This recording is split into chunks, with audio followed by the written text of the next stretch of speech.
आज की वीडियो में हम एक नए टॉपिक पर चर्चा करने वाले हैं। जनरल नॉलेज के कुछ क्वेश्चंस पर नज़र डालते हैं जो कि बहुत ज़्यादा इम्पोर्टेंट है। वीडियो शुरू करने से पहले आप सभी से रिक्वेस्ट है, वीडियो अच्छी लगे तो वीडियो को लाइक करें, सभी दोस्तों के साथ शेयर करें और सब्सक्राइब करें। पहला क्वेश्चन है, जीके का पूरा नाम क्या होता है? नेक्स्ट क्वेश्चन है, जीके का जनक कौन है? नेक्स्ट क्वेश्चन है, जीके में क्या क्या पूछा जाता है? नेक्स्ट क्वेश्चन है, जीके में कितने सब्जेक्ट होते हैं? नेक्स्ट क्वेश्चन है, जीके की स्थापना किसने की? नेक्स्ट क्वेश्चन है, जीके को इंग्लिश में क्या कहते हैं? नेक्स्ट क्वेश्चन है, जीके में सबसे पहले क्या पढ़ना चाहिए? नेक्स्ट क्वेश्चन है, जीके क्यों जरूरी है? नेक्स्ट क्वेश्चन है, शिक्षा में जीके क्या है? नेक्स्ट क्वेश्चन है, जनरल नॉलेज को क्या बोलते हैं? नेक्स्ट क्वेश्चन है, जीके जनरल नॉलेज कितने प्रकार के होते हैं? नेक्स्ट क्वेश्चन है, स्कूल का पूरा नाम क्या है? नेक्स्ट क्वेश्चन है, भारत का फुल फॉर्म क्या है? नेक्स्ट क्वेश्चन है, भारत में कुल कितने प्रांत हैं? नेक्स्ट क्वेश्चन है, जीके और जीएस में क्या अंतर है?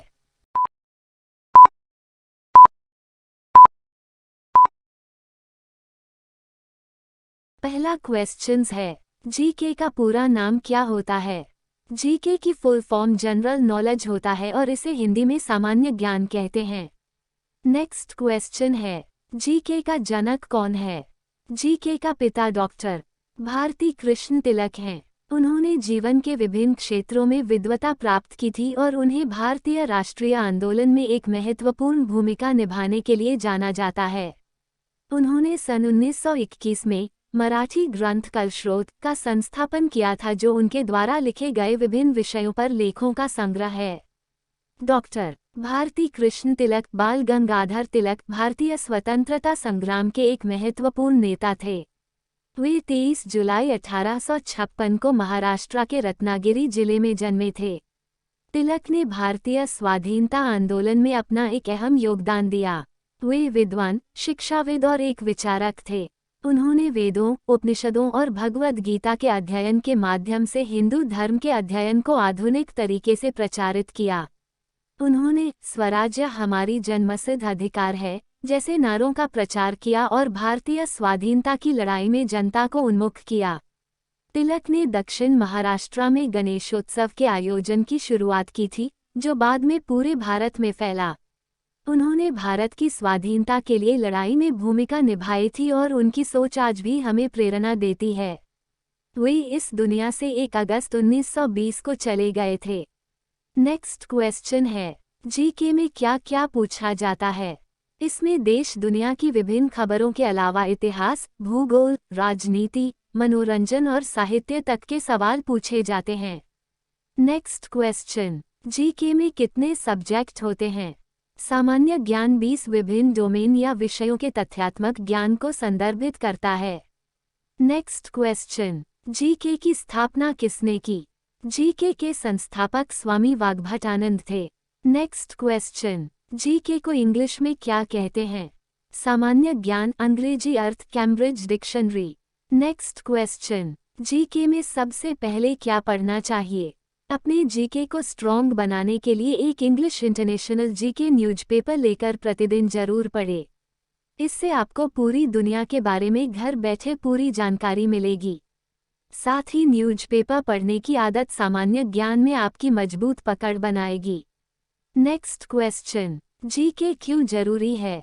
जीके और जीएस को पढ़ना जरूरी होता है क्योंकि यह आपकी सामान्य जानकारी बढ़ाता है और आपको विभिन्न विषयों में अधिक समझदार बनाता है।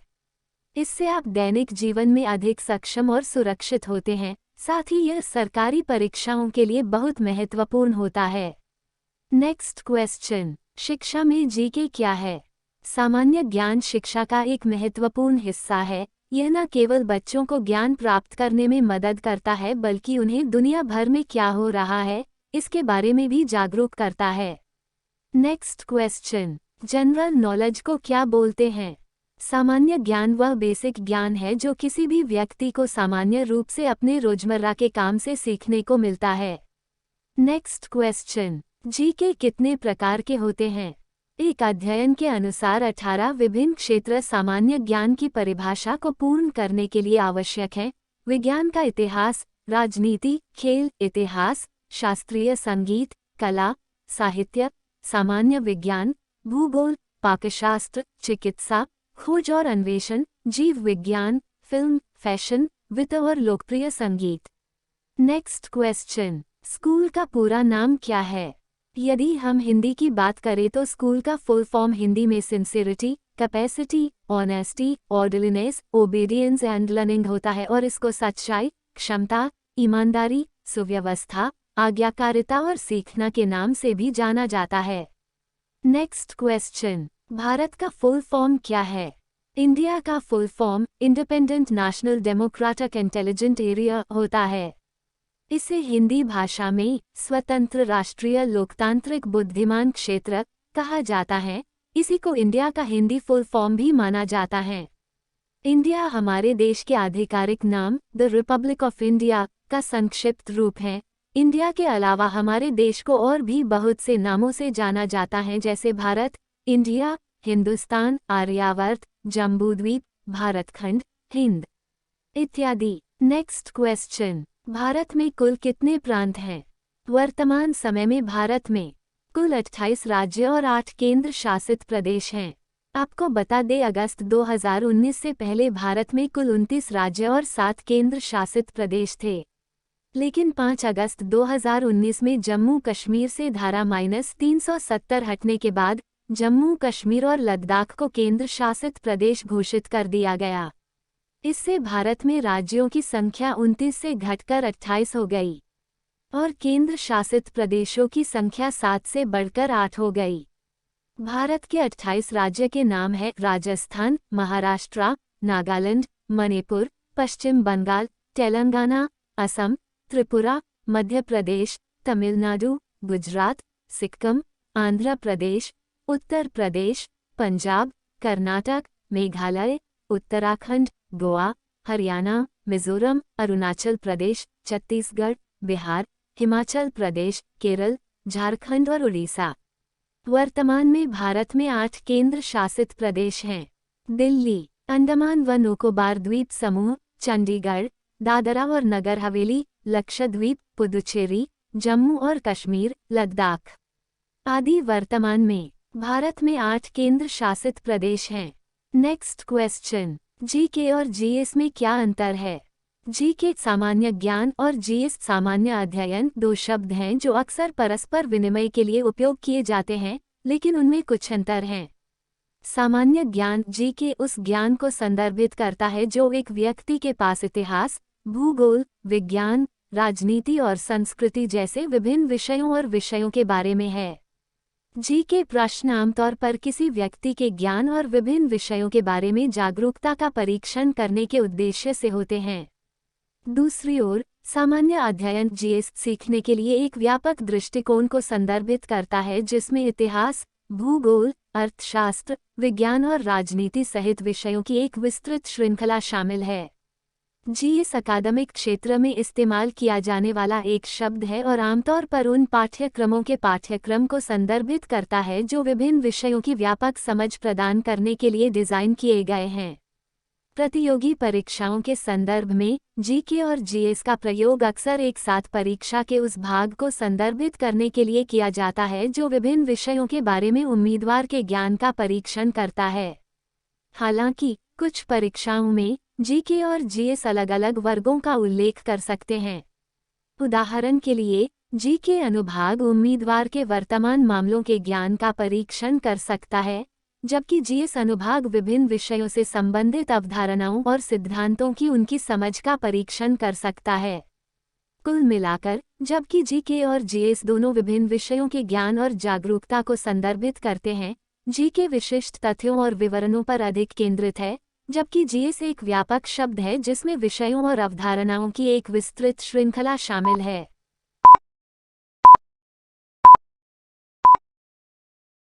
चलिए फिर अब हम करेंसी जनरल नॉलेज के क्वेश्चंस पर नजर डालते हैं। एक भारतीय करेंसी नोट पर कितनी भाषाएं होती है? ए 13, B 15, C 17, D 20।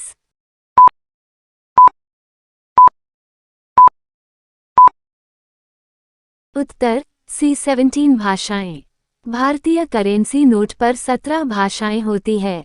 Reserve Bank of India के मुताबिक भारतीय करेंसी पर लगभग 17 भाषाएं लिखी होती हैं।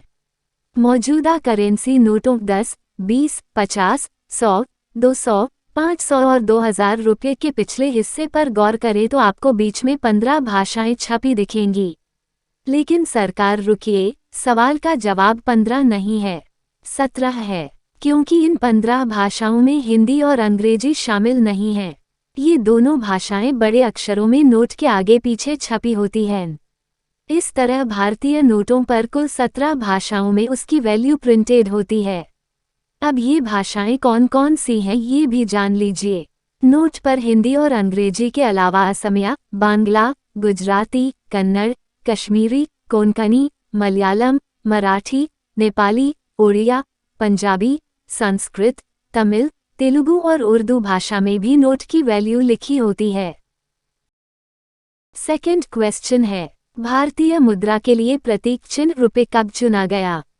ए 2009, बी 2010, सी 2012, डी 2013।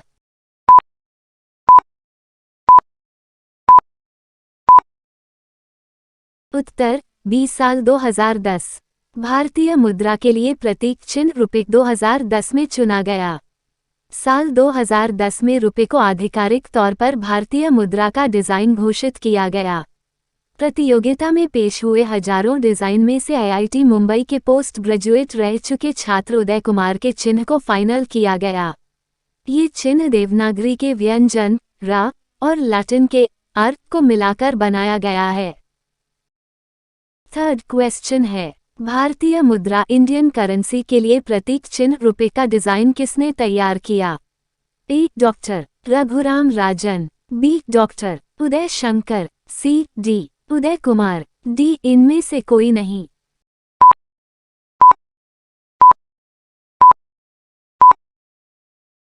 उत्तर सी डी उदय कुमार। भारतीय मुद्रा इंडियन करेंसी के लिए प्रतीक चिन्ह रुपए का डिजाइन डी उदय कुमार जी ने तैयार किया। उदय कुमार धर्मलिंगम एक भारतीय अकादमिक और डिजाइनर हैं जो भारतीय रुपये के चिन्ह के डिजाइन के लिए जाने जाते हैं। उनका डिजाइन 5 लघु सूचीबद्ध प्रतीकों में से चुना गया था। 2 कुमार के अनुसार डिजाइन भारतीय तिरंगे पर आधारित है। फोर्थ क्वेश्चन है, भारतीय रुपये का आईएसओ कोड क्या है? A INR, B CRBI, D इंक।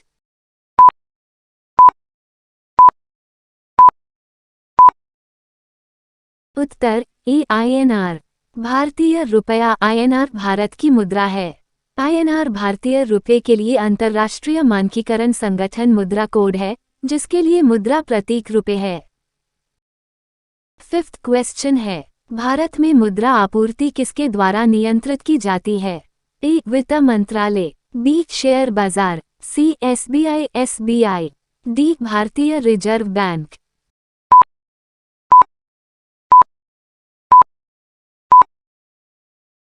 उत्तर डी भारतीय रिजर्व बैंक। रिजर्व बैंक केंद्र सरकार तथा अन्य साझेदारों के परामर्श से एक वर्ष में मूल्यवर्गवार संभावित आवश्यक बैंक नोटों की मात्रा का आकलन करता है और बैंक नोटों की आपूर्ति हेतु विभिन्न करेंसी प्रिंटिंग प्रेसों को मांग पत्र इंडेंट सौंपता है। सिक्स्थ क्वेश्चन है, भारत में कागजी नोट मुद्रा जारी करने का पूर्ण अधिकार किसके पास है? ए भारत सरकार, B Reserve Bank of India, C वित्त आयोग, D Central Bank of India.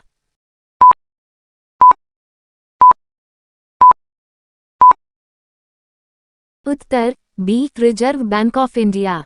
भारत में कागजी नोट मुद्रा जारी करने का पूर्ण अधिकार रिजर्व बैंक ऑफ इंडिया के पास है।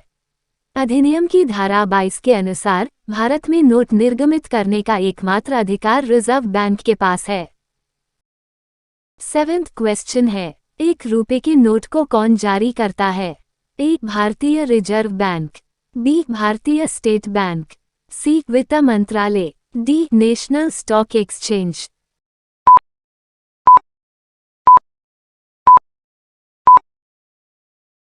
उत्तर सी. वित्त मंत्रालय। सभी नोट जारी करने का अधिकार भारतीय रिजर्व बैंक आरबीआई के पास है, लेकिन 1 रुपये का नोट भारत सरकार का वित्त मंत्रालय जारी करता है। 8 क्वेश्चन है, 1 रुपये के नोट पर किसका हस्ताक्षर रहता है? ए. RBI governor, B. वित्त मंत्री, सी. वित्त सचिव, डी. प्रधानमंत्री।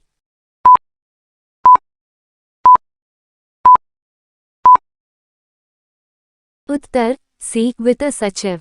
भारतीय रिजर्व बैंक अधिनियम की धारा 22 के तहत आरबीआई को 1 रुपये के नोटों को छोड़कर विभिन्न मूल्यवर्ग के करेंसी नोट जारी करने का एकमात्र अधिकार है। 1 रुपये का नोट वित्त मंत्रालय द्वारा जारी किया जाता है और इस पर वित्त सचिव के हस्ताक्षर होते हैं। 9th क्वेश्चन है, भारत में सिक्के जारी करने के लिए कौन अधिकृत है? ए. वित्त मंत्रालय, बी. योजना आयोग, सी. भारतीय रिजर्व बैंक, डी. भारतीय स्टेट बैंक।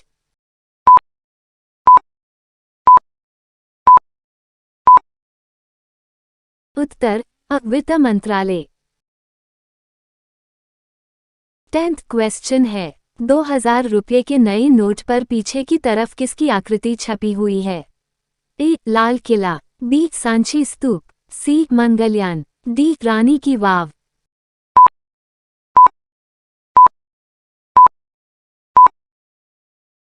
उत्तर सी. मंगलयान। 2000 के नोट के पीछे छपा है मंगलयान।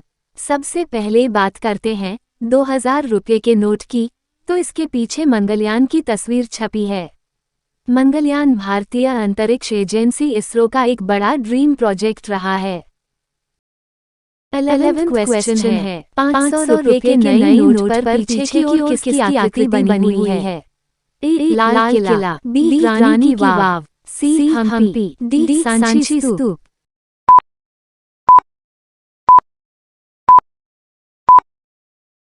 उत्तर ए. लाल किला। अगर 500 रुपये के नोट पर ध्यान दिया जाए तो नोटबंदी के बाद जारी किए गए 500 रुपये के नए नोट पर लाल किले की तस्वीर छपी हुई है। ये देश की राजधानी दिल्ली में स्थित है। यहीं भारत के प्रधानमंत्री 15 अगस्त के मौके पर भारतीय ध्वज फहराते हैं। 20 में 12th क्वेश्चन है, 200 रुपये के नए नोट पर पीछे की ओर किसकी तस्वीर छपी हुई है? ए. सांची स्तूप, बी. ताजमहल, सी. रानी की वाव, डी. कोणार्क मंदिर।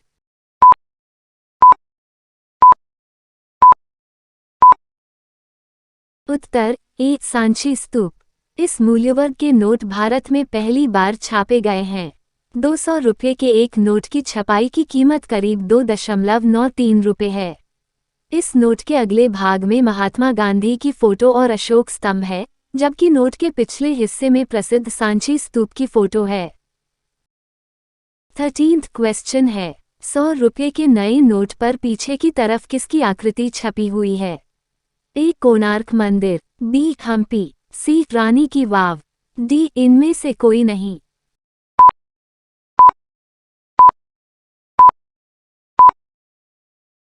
उत्तर सी. रानी की वाव।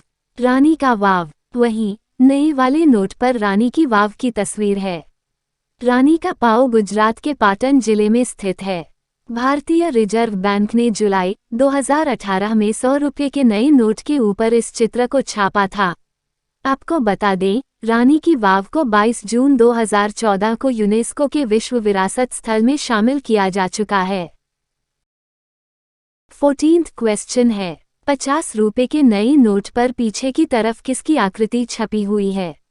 ए. रानी की वाव, बी. कोणार्क मंदिर, सी. हम्पी के रथ, डी. लाल किला।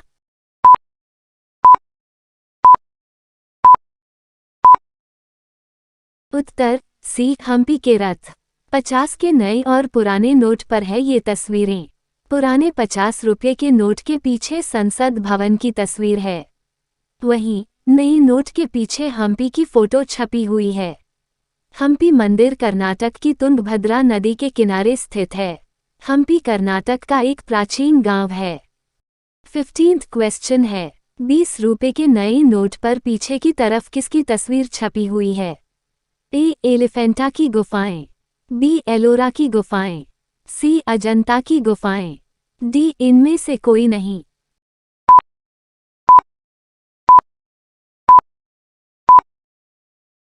उत्तर बी. एलोरा की गुफाएं। 20 रुपए के नए नोट पर पीछे की तरफ एलोरा की गुफाएं तस्वीर छपी हुई है। 20 रुपये के नोट के अगले हिस्से में आपको महात्मा गांधी की फोटो देखने को मिलेगी और इसके पिछले हिस्से में आपको एलोरा की गुफाओं का दृश्य देखने को मिलेगा। 50 रुपये के नए नोट के अगले हिस्से में गांधी जी की तस्वीर दिखाई देगी और इसके पिछले हिस्से में आपको स्वच्छ भारत के लोगो और हम्पी कर्नाटक के रथ की छवि दिखाई देगी। 16th क्वेश्चन है, 10 रुपए के नए नोट पर पीछे की तरफ किसकी तस्वीर छपी हुई है? ए. जगन्नाथ मंदिर, बी. कोणार्क सूर्य मंदिर, सी. स्वर्ण मंदिर, डी. सोमनाथ मंदिर।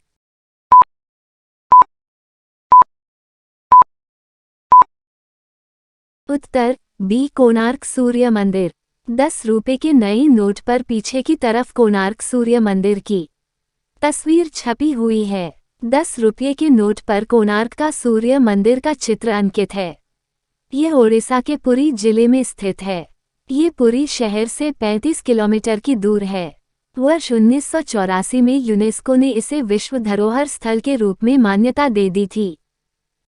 17th क्वेश्चन है, निम्नलिखित में से कौन सा बैंक भारत का केंद्रीय बैंक है?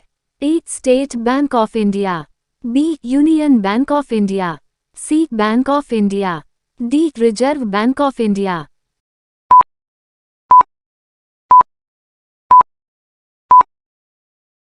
उत्तर D. Reserve Bank of India bank है।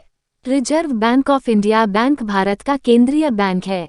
भारत का केंद्रीय बैंक भारतीय रिजर्व बैंक (RBI) है। इसकी स्थापना 1 अप्रैल 1935 को भारतीय रिजर्व बैंक अधिनियम 1934 के तहत की गई थी। RBI की स्थापना का आधार भारत में तत्कालीन ब्रिटिश सरकार द्वारा स्थापित हिल्टन यंग कमीशन नामक एक समिति द्वारा दी गई सिफारिशें थीं। ये निजी शेयरहोल्डिंग के साथ एक निजी बैंक के रूप में शुरू हुआ, जो उस समय संचालित दुनिया के अधिकांश विदेशी केंद्रीय बैंकों में प्रचलन में था। जब RBI की स्थापना की गई थी, तब इसकी पूंजी 5 करोड़ रुपये यानी 50 करोड़ रुपये निर्धारित की गई थी। जब RBI की स्थापना की गई थी, तब उसने भारत सरकार से मुद्रा मुद्दे के कार्य और तत्कालीन इंपीरियल बैंक ऑफ इंडिया से ऋण नियंत्रण की शक्ति ली थी। प्रारंभ में RBI का मुख्यालय कलकत्ता अब कोलकाता में था, लेकिन जल्द ही 1937 में इसका मुख्यालय बम्बई अब मुंबई में स्थानांतरित हो गया। हालांकि 1 जनवरी 1949 से RBI का सरकार द्वारा एक अधिनियम के माध्यम से राष्ट्रीयकरण किया गया था, जिसे सार्वजनिक स्वामित्व अधिनियम 1948 के हस्तांतरण के रूप में जाना जाता है। RBI अधिनियम भारत में वित्तीय संस्थाओं के पर्यवेक्षण, नियंत्रण और मार्गदर्शन दिशा निर्देश के संदर्भ में पूरे भारत को शामिल करता है।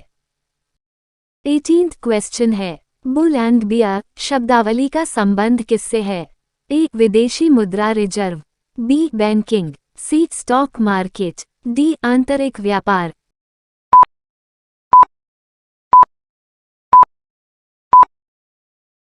उत्तर C. Stock market. Bull and bear शब्दावली का संबंध स्टॉक मार्केट से है। स्टॉक एक्सचेंज में सटोरियों को 2 श्रेणियों बुल एवं बियर में बांटा जा सकता है। इन्हें तेजड़िया व मंदड़िया भी कहा जाता है। बुल वह सटोरिया होता है जो किसी कंपनी के शेयरों के निकट भविष्य में भाव बढ़ने की उम्मीद के साथ उनको मौजूदा भाव पर खरीदता है, ताकि वह उन्हें आगे ऊंची कीमत पर बेचकर मुनाफा कमा सके। बियर यानी मंदड़िए वह सटोरिये होते हैं जो किसी कंपनी के शेयर उनके निकट भविष्य में भाव गिरने की आशंका में बेचते हैं। मंदड़ियों की भूमिका भी शेयर बाजार के उतार चढ़ाव में मुख्य होती है।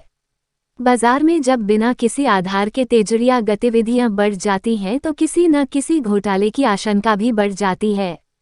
हर्षद मेहता के समय में बाजार पूरी तरह से तेजड़ियों के कब्जे में था।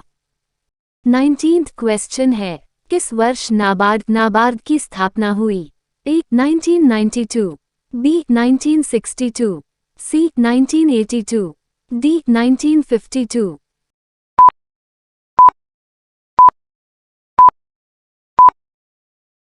उत्तर सी 1982 वर्ष नाबार्ड की स्थापना हुई। 12 जुलाई 1982 को स्थापित national bank for agriculture and rural development NABARD एक विकास वित्तीय संस्थान या बैंक है जो मुख्य रूप से भारत के ग्रामीण क्षेत्र पर केंद्रित है। नाबार्ड की स्थापना बी सिवरमैन समिति की सिफारिशों पर की गई थी। इसकी स्थापना राष्ट्रीय कृषि और ग्रामीण विकास अधिनियम 1981 को लागू करने के लिए की गई थी। ये ग्रामीण क्षेत्रों में कृषि और आर्थिक गतिविधियों से संबंधित नीति नियोजन और संचालन के लिए जिम्मेदार है। इसका मुख्यालय मुंबई, महाराष्ट्र में है। 20th क्वेश्चन है, भारत में पहली बार बैंकों का राष्ट्रीयकरण कब हुआ था? ए 1950 में, बी 1960 में, सी 1969 में, डी 1979 में।